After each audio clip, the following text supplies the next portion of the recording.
ദുബായിൽ ഈ വർഷം ആദ്യ പകുതിയോടെ പൂർണ്ണമായും ഡ്രൈവർ ഇല്ലാതെ ഓടുന്ന ടാക്സി സർവീസുകൾ വാണിജ്യാടിസ്ഥാനത്തിൽ സർവീസ് നടത്തും. ഇതിന്റെ ഭാഗമായി 1000-ലേറെ കാറുകൾ ദുബായ് നിരത്തിലിറക്കും. ഇതിനായി ചൈന കേന്ദ്രമായ ആദ്യ കമ്പനിക്ക് ദുബായിൽ ഹബ്ബ് തുറന്നു. ദുബായ് ബ്യൂറോയുടെ റിപ്പോർട്ടിലേക്ക്. 2030 വർഷത്തിനകം ദുബായിലെ ആകെ ഗതാഗതത്തിന്റെ 25% ഡ്രൈവറില്ല വാഹനങ്ങളാക്കി മാറ്റുക എന്നതാണ് ലക്ഷ്യം.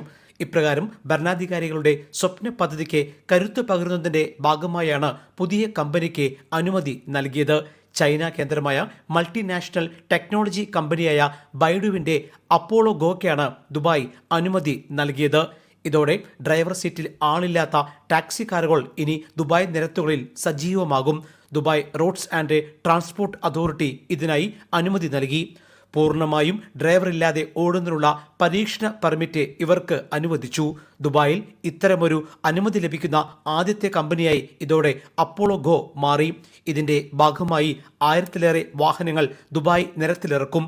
നൂതന സാങ്കേതികവിദ്യയുടെ സുഗമമായ നടത്തിപ്പിനായി മധ്യപ്രദേശത്തെ ആദ്യത്തെ ഇന്റലിജന്റ് ഓപ്പറേഷൻസ് ഹബ്ബും കമ്പനി ദുബായിൽ തുറന്നു. വാഹനങ്ങളുടെ അറ്റകുറ്റപ്പണികൾ, സുരക്ഷാ പരിശോധനകൾ, വിദഗ്ധ പരിശീലനം എന്നിവ ഇനി ഒരൊറ്റ കുടക്കീഴിലായി ദുബായ് ഹബ്ബിൽ പ്രവർത്തിക്കും. Jaihind news, Dubai. One anchor every week, 20 years, 1,000 episodes on one TV channel. Middle East This Week, an Elvis Chumar TV show. Exclusively on Jayhind TV.